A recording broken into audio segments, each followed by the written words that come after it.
माध्यमिक परीक्षा के बारे में हम लोग बात कर रहे हैं। कौन सी परीक्षा के बारे में बात कर रहे हैं बाबू? माध्यमिक परीक्षा, यानी कि जो बिहार बोर्ड के द्वारा मॉडल पेपर जारी किया गया है सामाजिक विज्ञान यानी कि सोशल साइंस हम लोग आज देखने वाले हैं। ठीक है, बेहतरीन तरीके से देखेंगे और अच्छे तरीके से देखेंगे। ठीक है, तो आप लोग बने रहिए क्लास में और चलिए हम लोग स्टार्ट करते हैं। ठीक है, सबसे पहले नंबर देखिएगा बाबू, क्वेश्चन की तरफ हम लोग बढ़ेंगे। क्वेश्चन क्या कह रहा है, एक एक प्रश्न को अच्छा तरीका से देखेंगे। ठीक है, बिल्कुल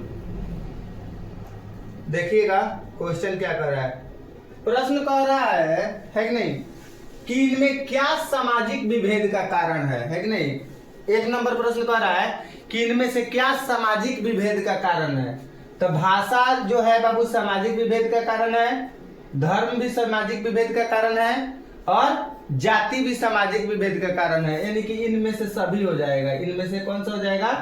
इनमें से सभी हो जाएगा। इनमें से सभी जो है सामाजिक विभेद के कारण है। ठीक है, चलिए आगे बढ़ने का प्रयास करेंगे बाबू। देखिएगा प्रश्न संख्या 2, प्रश्न संख्या 2, स्वतंत्रता के मूल अधिकार का संबंध किस अनुच्छेद से है? आप लोग कमेंट करके फटाफट से बता दीजिए, फटाफट से कमेंट करके बता दीजिए, है कि नहीं। कि स्वतंत्रता के मूल अधिकार का संबंध किस अनुच्छेद से है?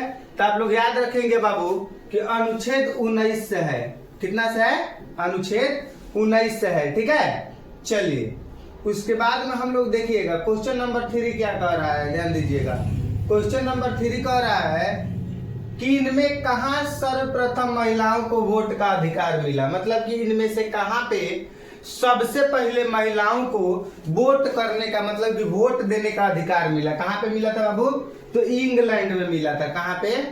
इंग्लैंड में। मतलब कि इंग्लैंड में सबसे पहले महिला को वोट डालने का अधिकार मिला था। आप लोग याद रखेंगे। ठीक है, बिल्कुल।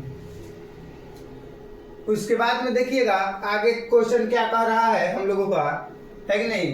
कह रहा है इनमें से कौन पंचायत की व्यवस्थापिका है। मतलब कि इनमें से कौन जो है वो पंचायत की व्यवस्थापिका है, पंचायत की व्यवस्थापिका है कि नहीं। 4 नंबर आप लोग कमेंट करके बता दीजिएगा। ठीक है कि नहीं।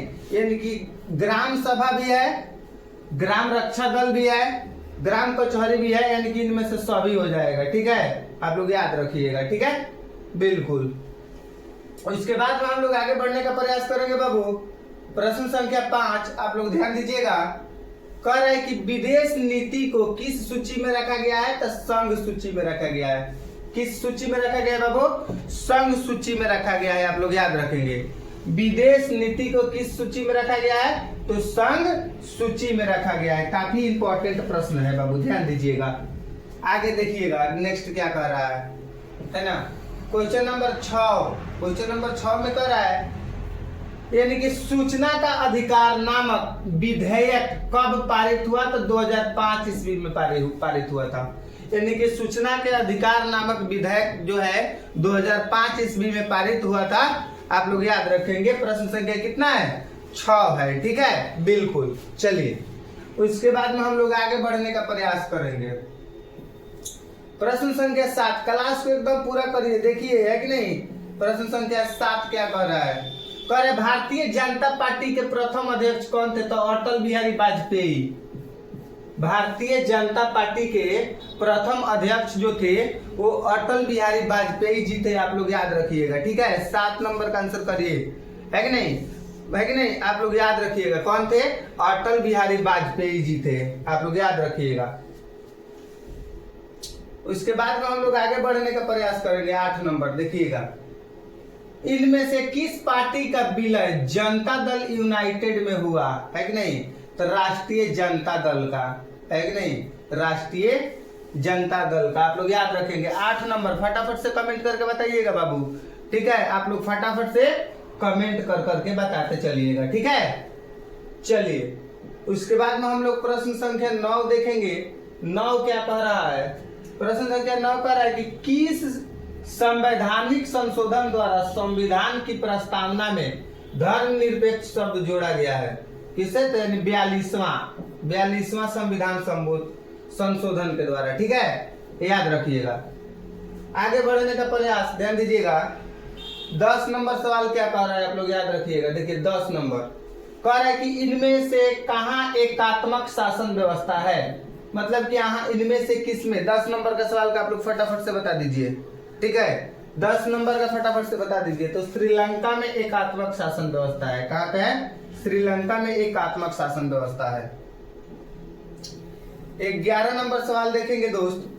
देखिए 11 नंबर सवाल क्या कह रहा है, ठीक है। कह रहा है इनमें से किस राज्य को विशेष राज्य की दर्जा, अरुणाचल प्रदेश हो जाएगा। अरुणाचल प्रदेश को विशेष राज्य की दर्जा प्राप्त है। अरुणाचल प्रदेश को विशेष राज्य की दर्जा प्राप्त है, आप लोग याद रखिएगा, ठीक है, बिल्कुल। उसके बाद में हम लोग देखिएगा आगे क्या कह रहा है। 12 नंबर सवाल को हम लोग देखेंगे। 12 नंबर सवाल कह रहा है कि केंद्र में पहली बार गैर कांग्रेसी सरकार का गठन किसकी अध्यक्षता में हुई। तो मोरारजी देसाई की अध्यक्षता में हुई थी। किसकी अध्यक्षता में हुई थी बाबू? मोरारजी देसाई की अध्यक्षता में हुई थी, आप लोग याद रखिएगा, ठीक है। चलिए उसके बाद में हम लोग आगे बढ़ने का प्रयास करेंगे, जो कि प्रश्न संख्या कितना होगा? 13 होगा, ठीक है। आप लोग बताइएगा कमेंट करके कि पानी में निर्जलीकरण के कारण कहाँ जंग संघर्ष हुआ, मतलब पानी के निजीकरण, हाँ बिल्कुल, पानी के निजीकरण के कारण कहाँ जंग संघर्ष हुआ था, आप लोग बता दीजिए। 13 नंबर सवाल का उत्तर करके बताइए आप लोग। 13 नंबर का बताइए, है कि नहीं? 13 नंबर का क्या हो जाएगा? बिल्कुल बोलिविया होगा। क्या होगा? बोलिविया हो जाएगा, ठीक है। चलिए आगे बढ़ते हैं। 14 नंबर देखिए क्या कह रहा है। कह रहा है कि संविधान सभा का गठन कब हुआ। तो संविधान सभा का गठन 1946 ईस्वी में हुआ था। संविधान सभा का गठन 1946 ईस्वी में हुआ था। 1946 ईस्वी में हुआ था, ठीक है, बिल्कुल। चलिए ध्यान दीजिएगा। देखिए क्या कह रहा है, आप लोग ध्यान देंगे। कह रहा है बिहार पंचायती राज अधिनियम 2006 के अनुसार महिलाओं के लिए कितने प्रतिशत आरक्षित का प्रावधान है। तो 50%। कितने प्रतिशत बाबू? 50%, आप लोग याद रखिएगा। चलिए उसके बाद में हम लोग 16 नंबर क्वेश्चन की बात करेंगे कि ग्राम कचहरी का प्रधान कौन होता है। तो ग्राम कचहरी का प्रधान सरपंच होता है। ग्राम कचहरी का प्रधान कौन होता है? तो ग्राम कचहरी के प्रधान सरपंच होता है, आप लोग याद रखिएगा, ठीक है, याद रखेंगे ना बाबू। चलिए उसके बाद में हम लोग आगे देखने का प्रयास करेंगे। कह रहा है कि यूनान को एक स्वतंत्र राष्ट्र कब घोषित किया गया। बिल्कुल, यूनान को एक स्वतंत्र राष्ट्र कब घोषित किया गया। तो बता दीजिए कब घोषित किया गया? कब घोषित किया गया यूनान को बाबू? है 1832 ईस्वी में, ठीक है, यूनान को स्वतंत्र राष्ट्र घोषित किया गया, बिल्कुल। आगे देखते हैं क्या कर रहा है कि नहीं, आप लोग फटाफट से बताइएगा आगे। लाला लाजपत राय ने किसकी जीवनी लिखी। तो मेजनी की, है कि नहीं? 18 नंबर, बिल्कुल 18 नंबर का क्या हो जाएगा? बी। बिल्कुल आप लोग सही जवाब बता रहे हैं बाबू, है कि नहीं? आप लोग एकदम बिल्कुल जवाब बता रहे हैं, अच्छी बात है, ठीक है। 18 नंबर, बिल्कुल अच्छी बात है, ठीक है, फटाफट से कमेंट करेंगे। चलिए आगे बढ़ने का प्रयास करते हैं, आप लोग ध्यान दीजिएगा। 19 नंबर सवाल, ठीक है, 19 नंबर सवाल। रक्त और लौह की नीति का अवलंबन किसने किया। तो बिस्मार्क ने किया था। रक्त एवं लौह की नीति का अवलंबन किसने किया था। तो रक्त एवं लौह की नीति का अवलंबन बिस्मार्क ने किया था, आप लोग इस चीज को याद रखिएगा, ठीक है बाबू। चलिए उसके बाद में हम लोग आगे बढ़ने के प्रयास करेंगे। राइन राज्य संघ का निर्माण किसने किया था। राइन राज्य संघ का निर्माण किसने किया था। तो किसने किया था बाबू, आप लोग फटाफट से बताएंगे। नेपोलियन बोनापार्ट ने किया था। किसने किया था बाबू? नेपोलियन बोनापार्ट ने किया था, आप लोग याद रखिएगा, ठीक है, बिल्कुल। आगे बढ़ने का प्रयास करेंगे बाबू। देखिएगा प्रश्न संख्या 21 है, कह रहा है कि बुशरेन सैक्ट नामक सभा की स्थापना कहाँ हुई, मतलब कि कहाँ पे हुई थी। 21 नंबर सवाल, बिल्कुल 21 नंबर सवाल है, आप लोग फटाफट से बताते चलेंगे दोस्त, है कि नहीं। 21 नंबर सवाल का आंसर हो जाएगा जर्मनी। क्या हो जाएगा, जर्मनी हो जाएगा, आप लोग याद रखिएगा। उसके बाद में हम लोग आगे बढ़ने का प्रयास करेंगे, प्रश्न संख्या 22 है कि नहीं।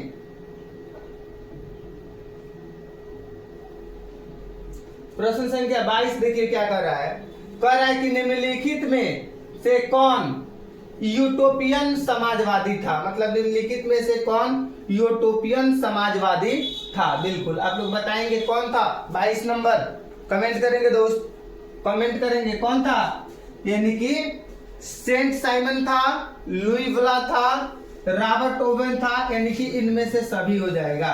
क्या हो जाएगा बाबू, इनमें से सभी हो जाएगा, आप लोग याद रखिएगा।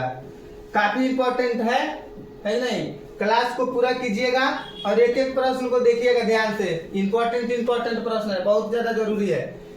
कह रहा है कि बोल्शेविक क्रांति को किसमें से, मतलब कि बोल्शेविक क्रांति को इनमें से किस नाम से जाना जाता है।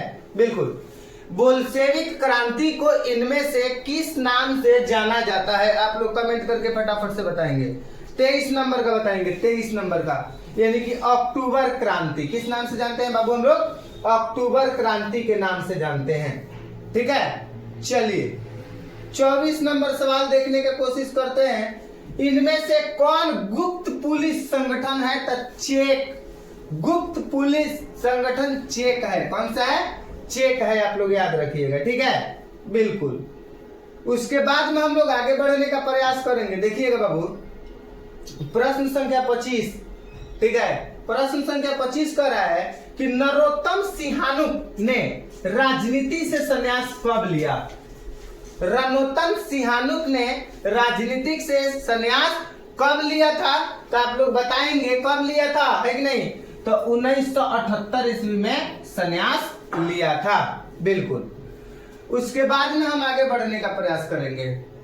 प्रश्न संख्या 26 ध्यान से देखिएगा, प्रश्न संख्या 26, भारत में रेलवे की शुरुआत किसके शासन काल में हुई, मतलब कि जो भारत में रेलवे का जब शुरुआत हुआ था, तो भारत में रेलवे का शुरुआत किसके शासन काल में हुआ था, आप लोगों को बताना है। तो पहला नंबर आंसर दिया है ऑप्शन में, Lord Curzon, Lord Dalhousie, Lord Ripon, Lord Minto. तो सबसे पहले रेलवे का जो शुरुआत हुआ था लॉर्ड डलहौजी के शासनकाल में हुआ था। किसके शासनकाल में हुआ था बाबू, लॉर्ड डलहौजी के शासनकाल में हुआ था, आप लोग याद रखिएगा। बिल्कुल। उसके बाद में देखिएगा गांधी ने दांडी यात्रा की शुरुआत कहां से की। गांधी जी ने दांडी यात्रा की शुरुआत कहां से की थी, इस चीज को आप लोगों को बताना है। तो गांधी जी जो दांडी यात्रा की शुरुआत किए थे साबरमती आश्रम से किए थे। गांधी जी दांडी यात्रा की शुरुआत साबरमती आश्रम से किए थे, आप लोग याद रखिएगा। बिल्कुल। चलिए नेक्स्ट प्रश्न हम लोग देखने का प्रयास करेंगे। ठीक है, नेक्स्ट प्रश्न देखिए क्या कह रहा है, स्वराज पार्टी का प्रथम सम्मेलन कहां हुआ था। 28 नंबर सवाल का आप लोग आंसर बताइएगा, है कि नहीं। 28 का आंसर बताइएगा, 28 का आंसर बता दीजिएगा, है कि नहीं। क्या हो जाएगा 28 नंबर का आंसर, है कि नहीं। 28 का आंसर फटाफट से कमेंट कीजिए। जी बिल्कुल, इलाहाबाद। क्या हो जाएगा, इलाहाबाद हो जाएगा। ठीक है, इलाहाबाद हो जाएगा। बिल्कुल। चलिए उसके बाद में हम लोग 29 नंबर सवाल की तरफ बढ़ने का प्रयास करते हैं, ध्यान दीजिएगा। इनमें से किन्हें सीमांत गांधी के नाम से जाना जाता है, तो इनमें से हम लोग स्वामी खान अब्दुल गफ्फर को जानते हैं। किसको जानते हैं, खान अब्दुल गफ्फर को सीमांत गांधी के नाम से हम लोग जानते हैं। बिल्कुल, काफी इंपॉर्टेंट प्रश्न है, आप लोग याद रखिएगा बाबू।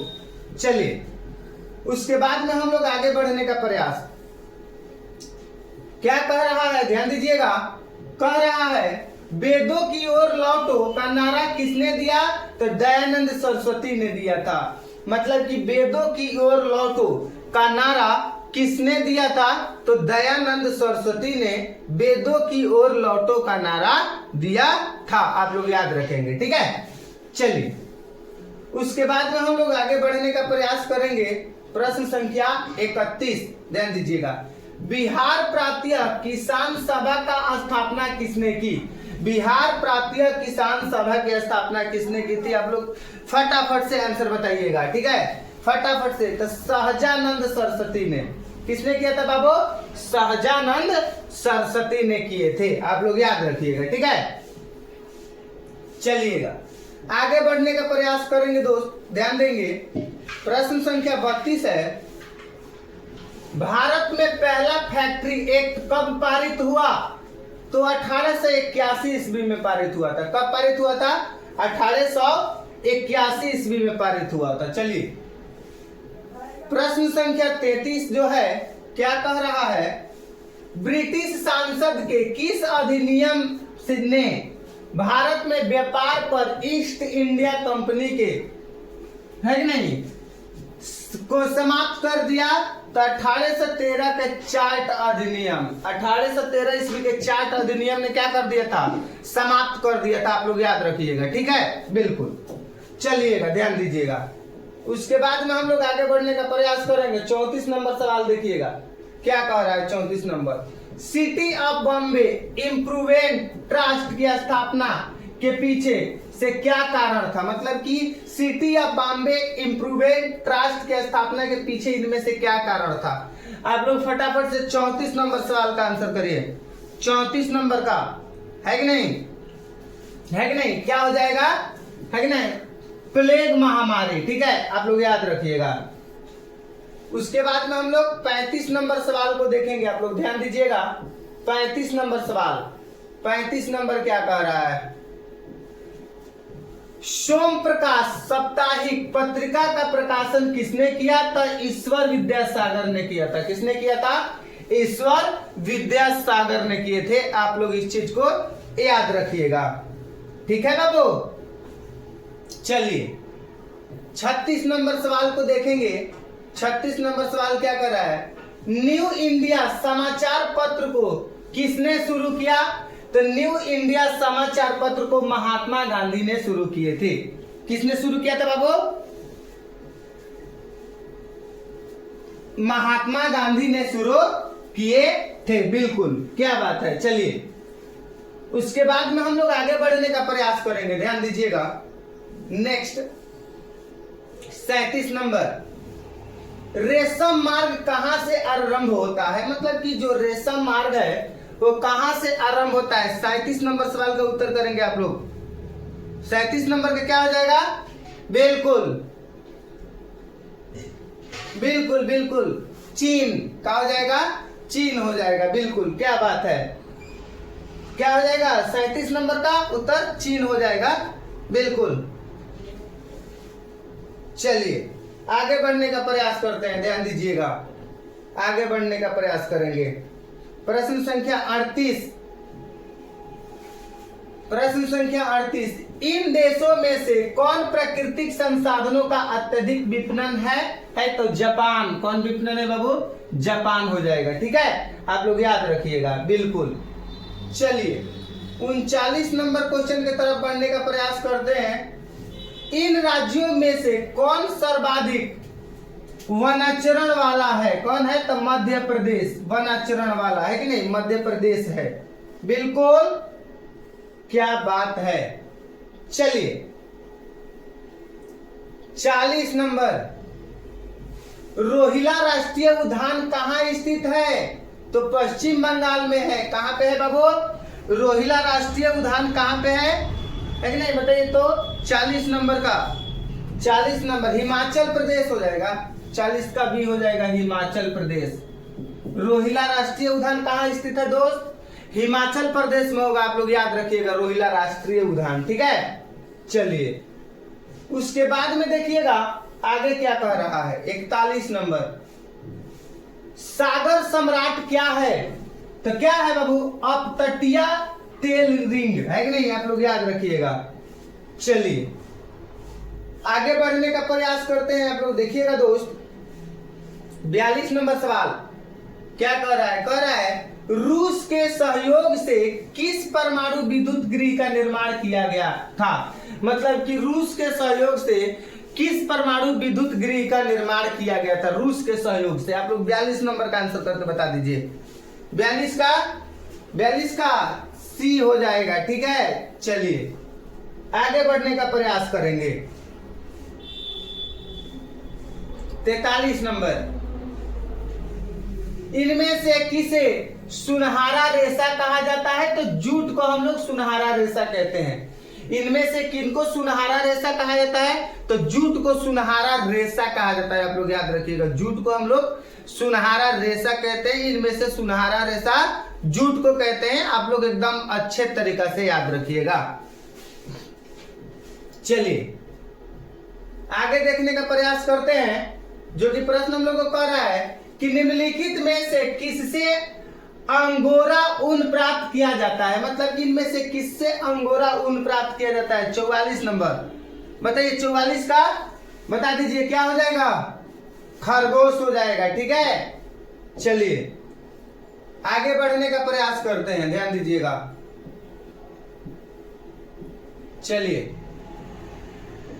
भारत में लौह इस्पात का पहला कारखाना कहाँ स्थापित किया गया था? तो झारखंड में किया गया था। यानी कि भारत में लौह इस्पात का पहला कारखाना कहाँ पे स्थापित किया गया था? तो भारत में सबसे पहले लौह इस्पात का कारखाना झारखंड में स्थापित किया गया था। आप लोग याद रखिएगा, सबसे पहले कहाँ किया गया था? झारखंड में किया गया था। आप लोग याद रखिएगा, ठीक है। चलिए आगे बढ़ने का प्रयास करते हैं, ध्यान दीजिएगा। कह रहा है भोपाल गैस त्रासदी में किस गैस का रिसाव हुआ था? जो भोपाल में भोपाल गैस त्रासदी जो हुआ था, उसमें किस गैस का रिसाव हुआ था? तो इसमें मिथाइल आइसोसाइनेट गैस का रिसाव हुआ था। कौन सा गैस का रिसाव हुआ था बाबू? मिथाइल आइसोसाइनेट गैस का रिसाव हुआ था। आप लोग याद रखिएगा, ठीक है, बिल्कुल। चलिए आगे बढ़ते हैं, ध्यान दीजिएगा। भारत का सबसे लंबा राष्ट्रीय राजमार्ग है, बताइए कौन सा है? NH44 है कि नहीं? बताइए 47 नंबर का आंसर आप लोग करके बताइए। 47 नंबर का है कि नहीं? 47 का क्या हो जाएगा? बिल्कुल बिल्कुल NH44 ही होगा, बिल्कुल। चलिए आगे बढ़ने का प्रयास करते हैं, ध्यान दीजिएगा। 48 नंबर सवाल, 48 नंबर में क्या कह रहा है? ध्यान दीजिएगा। 48 नंबर, सबसे बड़ा रेल जोन है, मतलब इनमें से सबसे बड़ा जो रेल जोन है कौन है? तो उत्तर रेलवे जो है सबसे बड़ा रेल जोन है। उत्तर रेलवे जो है वो सबसे बड़ा रेल जोन है। आप लोग याद रखिएगा, उत्तर रेलवे, ठीक है। चलिए ध्यान दीजिएगा।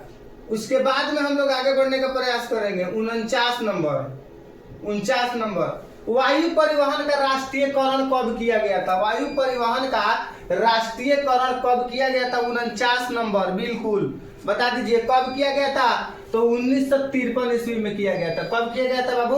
1953 ईस्वी में किया गया था, बिल्कुल। चलिए आगे बढ़ने का हम लोग प्रयास करते हैं 50 नंबर सवाल को, ठीक है। सवाल संख्या 50, सादिया से धुबरी तक कौन राष्ट्रीय राजमार्ग है? तो राष्ट्रीय मार्ग संख्या 2 है। कौन सा है? राष्ट्रीय मार्ग संख्या 2 है। आप लोग याद रखिएगा। चलिए उसके बाद में हम लोग आगे बढ़ने का प्रयास करते हैं, ठीक है। देखिएगा, फाल्टा विशेष आर्थिक क्षेत्र कहाँ है? तो पश्चिम बंगाल में है। कहाँ पे है बाबू? पश्चिम बंगाल में है, ठीक है कि नहीं? पश्चिम बंगाल में है, ठीक है कि नहीं? पश्चिम बंगाल में है, बिल्कुल बिल्कुल। चलिए आगे बढ़ने का प्रयास करते हैं। अब प्रश्न संख्या हम कितना देखेंगे बाबू? प्रश्न संख्या 52 देखेंगे। प्रश्न संख्या 52 देखेंगे। आप लोग याद रखिएगा, प्रश्न संख्या 52।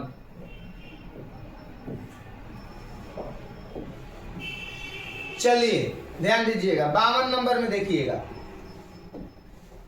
मोनाजाइट किस राज्य में सर्वाधिक पाया जाता है? केरल में। किसमें पाया जाता है? मोनाजाइट किस राज्य में सबसे ज्यादा पाया जाता है? तो केरल में पाया जाता है। ठीक है, देखिएगा, भारत का काटनोपोलिस किस नगर को कहा जाता है? तो मुंबई को कहा जाता है। किस नगर को कहा जाता है? मुंबई को कहा जाता है, आप लोग याद रखिएगा। चलिए,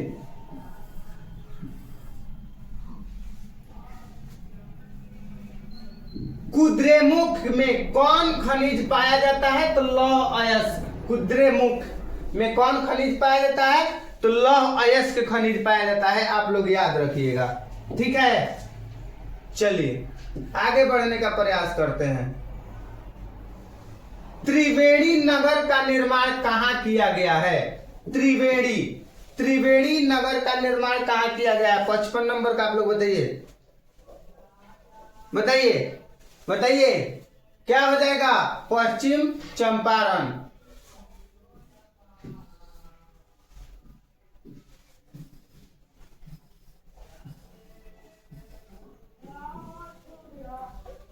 इन परियोजनाओं में से कौन सीतामढ़ी जिले में स्थित है? तो बागमती परियोजना सीतामढ़ी जिले में स्थित है।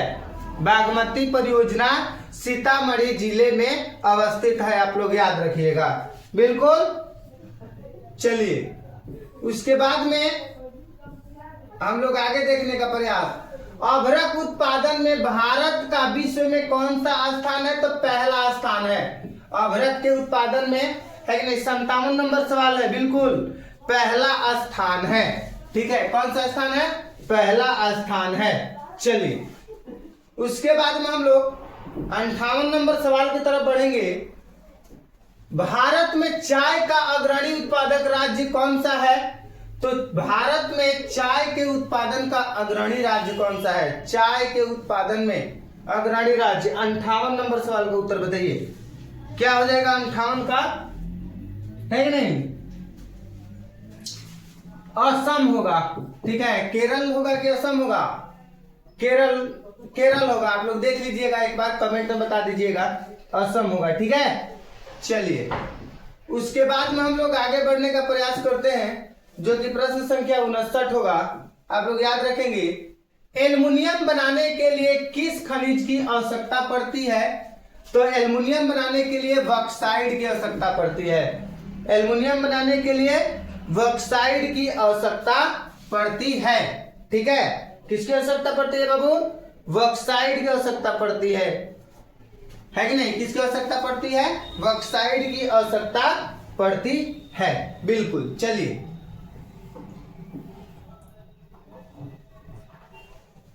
पचास सेमी से कम वर्षा वाले क्षेत्र में कौन सी स्थिति उत्पन्न होती है? तो सूखा की स्थिति उत्पन्न होती है। किस चीज की उत्पत्ति? 50 सेंटीमीटर से कम वर्षा वाले जो क्षेत्र होते हैं ना, उसको मतलब कि सूखा की स्थिति में उसको माना जाता है। किस प्रकार का स्थिति माना जाता है? सूखा की स्थिति में उसको माना जाता है, समझे? चलिए, उसके बाद में देखिएगा, आगे बढ़ने का प्रयास करेंगे। ठीक है, किस नदी को बिहार में बाढ़ का मुख्य कारण माना जाता है? तो कोसी नदी को माना जाता है। कोसी नदी को ही आप लोग याद रखिएगा, कोसी को ही हम लोग बिहार का शोक कहते हैं। बिहार का शोक कहते हैं कोसी नदी को ही, आप लोग याद रखिएगा। ठीक है, चलिए 62 नंबर सवाल देखने का प्रयास करेंगे। इन प्राकृतिक आपदाओं में से कौन बिहार को प्रतिवर्ष प्रभावित करता है? मतलब कि ये जो 4 गो प्राकृतिक आपदा दिया गया है, इनमें से कौन प्राकृतिक आपदा बिहार को हर एक साल प्रभावित करता है? तो बिहार को हर एक साल प्रभावित करने वाला प्राकृतिक आपदा बाढ़ है कि नहीं? प्राकृतिक आपदा कौन सा है? बाढ़ है, जो कि बिहार को प्रत्येक वर्ष क्या करता है? प्रभावित करता है, आप लोग याद रखिएगा बाबू। ठीक है, चलिए उसके बाद में हम लोग आगे बढ़ते हैं। प्रश्न संख्या 63, अधिकेंद्र का संबंध इनमें से किससे है? बिल्कुल 63 नंबर का आंसर करिए आप लोग, है कि नहीं? 63 नंबर का आंसर कीजिए आप लोग, है कि नहीं? कौन है? तो भूकंप है। क्या है? भूकंप है। कौन सा हो जाएगा? 63 नंबर का भूकंप हो जाएगा। ठीक है, भूकंप हो जाएगा, आप लोग याद रखिएगा। ठीक है, भूकंप हो जाएगा। चलिए 64 नंबर देखिएगा। 64 नंबर, भारत में जनसंख्या की दृष्टि से बिहार कौन सा स्थान पे है? तो भारत के बात किया जा रहा है तो बिहार तीसरा स्थान पे है। पूरा भारत की बात किया जा रहा है तो बिहार कौन स्थान पे है बाबू? तीसरा स्थान पे है, आप लोग याद रखिएगा। प्रश्न संख्या अगर हम 65 की बात करें, प्रश्न संख्या 65, प्रति व्यक्ति आय को इनमें से किस नाम से जानते हैं? तो प्रति व्यक्ति आय को हम लोग औसत आय के नाम से जानते हैं। किस आय के नाम से जानते हैं बाबू? औसत आय के नाम से जानते हैं। प्रति व्यक्ति आय को हम लोग औसत आय के नाम से जानते हैं, आप लोग याद रखिएगा। चलिए आगे बढ़ने का प्रयास करेंगे, देखिएगा ध्यान से। विनिमय की प्रारंभिक अवस्था में व्यापार किस पर आधारित था? यानी कि विनिमय के प्रारंभिक व्यवस्था में व्यापार किस स्थान पर आधारित था? 66 नंबर का आप लोग आंसर करके बताइए। 66 नंबर का आंसर बताइएगा। बिल्कुल बिल्कुल बिल्कुल बिल्कुल बिल्कुल, वस्तु विनिमय प्रणाली। कौन सा प्रणाली बाबू? वस्तु विनिमय प्रणाली। चलिए 67 नंबर देखिएगा। मैकलग्न समिति का संबंध इनमें से किससे है? तो सहकारिता से है। किससे है? सहकारिता से है। मैकलग्न समिति का संबंध, यानी कि मैकलग्न समिति का संबंध किससे है? तो सहकारिता से है, आप लोग याद रखिएगा। ठीक है, चलिए उसके बाद में देखिएगा 68 नंबर। 68 नंबर कह रहा है कि लघु उद्योगों की अधिकतम निवेश सीमा 5 करोड़। लघु उद्योग की अधिकतम निवेश सीमा क्या है? 5 करोड़। ठीक है कि नहीं? 5 करोड़ हो जाएगा। ठीक है, चलिए 69 नंबर सवाल हम लोग देखने का प्रयास करेंगे। 69 नंबर, नीति आयोग का प्रधान अध्यक्ष कौन होता है? तो प्रधानमंत्री होता है। यानी कि योजना आयोग का बात किया जा रहा है। योजना आयोग, तो योजना आयोग का ही नाम बदल कर क्या कर दिया गया है? नीति आयोग कर दिया गया है। योजना आयोग का नाम बदल कर क्या कर दिया गया है बाबू? नीति आयोग कर दिया गया है, आप लोग याद रखिएगा। योजना आयोग के नाम बदल कर नीति आयोग किया गया है। इसका अध्यक्ष प्रधानमंत्री जी होते हैं, याद रखिएगा। ठीक है, चलिए 70 नंबर सवाल देखने का हम लोग प्रयास करेंगे। ठीक है, मानव परिश्रम से अर्जित धन कहलाता है। अगर मानव कोई काम करता है और काम के बदले में उसको जो पारिश्रमिक आय मिलता है, उसको मतलब मिलता है, उसको हम लोग क्या कहते हैं? तो आय कहते हैं। क्या कहते हैं? आय कहते हैं, आप लोग याद रखिएगा। बिल्कुल, चलिए भारतीय रिजर्व बैंक की राष्ट्रीयकरण कब हुआ था? तो भारतीय रिजर्व बैंक की राष्ट्रीयकरण कब हुआ था? आप लोग प्रश्न संख्या 71 का आप लोग आंसर देने का प्रयास कीजिए। प्रश्न संख्या 71 का बता दीजिए क्या हुआ था? 1949 ईस्वी में हुआ था। कब हुआ था? 1949 ईस्वी में हुआ था। चलिए आगे देखते हैं, इनमें से कौन सामाजिक आधारभूत संरचना का भाग है? इनमें से कौन सामाजिक आधारभूत संरचना का भाग है? तो कौन सा है बाबू? मतलब कि सामाजिक आधारभूत संरचना का भाग तो शिक्षा है, आप लोग याद रखिएगा। शिक्षा।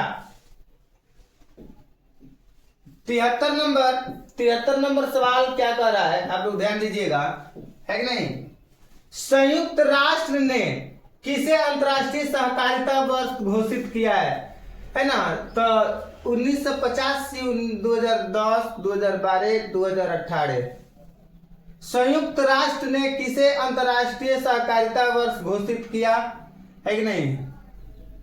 क्वेश्चन क्या कर रहा है? संयुक्त राष्ट्र ने किसे अंतर्राष्ट्रीय सहकारिता वर्ष घोषित किया? ठीक है, ये क्वेश्चन का आंसर ऑप्शन बाबू गलत है, ठीक है। यानी कि जो अंतर्राष्ट्रीय सहकारिता वर्ष हाल ही में अभी घोषित किया गया है 2025 को, है कि ना, 2025 को घोषित किया गया है, आप लोग याद रखिएगा, 2025 को घोषित किया गया है कि नहीं, आप लोग याद रखिएगा। चलिए 74 नंबर सवाल हम लोग देखने का प्रयास करेंगे। उपभोक्ता अधिकारों की घोषणा सर्वप्रथम कहाँ की गई? उपभोक्ता अधिकारों की घोषणा सर्वप्रथम कहाँ की गई? आप लोग फटाफट से कमेंट करके बताएंगे बाबू। 74 नंबर सवाल का उत्तर बताइएगा। 74 नंबर का क्या हो जाएगा? बिल्कुल 74 का सी हो जाएगा, अमेरिका। 74 नंबर का सी हो जाएगा, अमेरिका, बिल्कुल। चलिए देखिएगा आगे क्या कर रहा है 75 नंबर सवाल। विश्व की विभिन्न अर्थव्यवस्थाओं को एक दूसरे से जोड़ने वाली प्रक्रिया को क्या कहते हैं? मतलब कि विश्व के जितनी सारी अर्थव्यवस्थाएं हैं उनको एक दूसरे से अगर जोड़ा जाए तो एक दूसरे से जोड़ने की प्रक्रिया को हम लोग क्या कहते हैं? आप लोग 75 नंबर सवाल का उत्तर करेंगे। बताइए 75 नंबर का क्या हो जाएगा? बताइए क्या हो जाएगा? तब वैश्वीकरण हो जाएगा। कौन सा हो जाएगा? वैश्वीकरण हो जाएगा, आप लोग याद रखिएगा। चलिए 76 नंबर सवाल को हम लोग देखने का प्रयास करेंगे। इनमें कौन संस्थागत वित्तीय स्रोत का उदाहरण है? संस्थागत वित्तीय स्रोत का तो वाणिज्यिक बैंक भी हो जाएगा, सहकारिता बैंक भी हो जाएगा, क्षेत्रीय ग्रामीण बैंक भी हो जाएगा, यानी कि इनमें से सभी होगा, इनमें से सभी हो जाएगा, आप लोग याद रखिएगा, बिल्कुल। चलिए 77 नंबर सवाल को देखने का हम लोग प्रयास करते हैं, ध्यान दीजिएगा क्या कह रहा है, ध्यान दीजिएगा। कह रहा है कि भारत का अधिकांश कार्यबल किस क्षेत्र पर कार्यरत है? प्राथमिक क्षेत्र पर कार्यरत है। मतलब भारत का अधिकांश कार्यबल जो है वो प्राथमिक क्षेत्र पर कार्यरत है। प्राथमिक क्षेत्र में क्या क्या आ जाएगा? कृषि आ जाएगा, पशुपालन आ जाएगा, मत्स्य पालन हो जाएगा। मतलब कृषि तो मत्स्य पालन कृषि को कहते हैं, क्या बोलते हैं, मत्स्य पालन कृषि को ही कहते हैं, और हम लोग पशुपालन भी कृषि को ही कहते हैं। तो इस सब पर मतलब प्राथमिक क्षेत्र में आ जाएगा, ठीक है, आप लोग याद रखिएगा। चलिए आगे देखने का प्रयास करेंगे, ध्यान दीजिएगा। भारत में मौद्रिक नीति का निर्धारण कौन करता है? भारत में मौद्रिक नीति का निर्धारण कौन करता है? मतलब मौद्रिक नीति का निर्धारण 78 नंबर सवाल का आंसर बताइएगा, है कि नहीं? बताइए कौन करता है? तो भारतीय रिजर्व बैंक। चलिए, है कि नहीं? उसके बाद में आप लोग याद रखिएगा,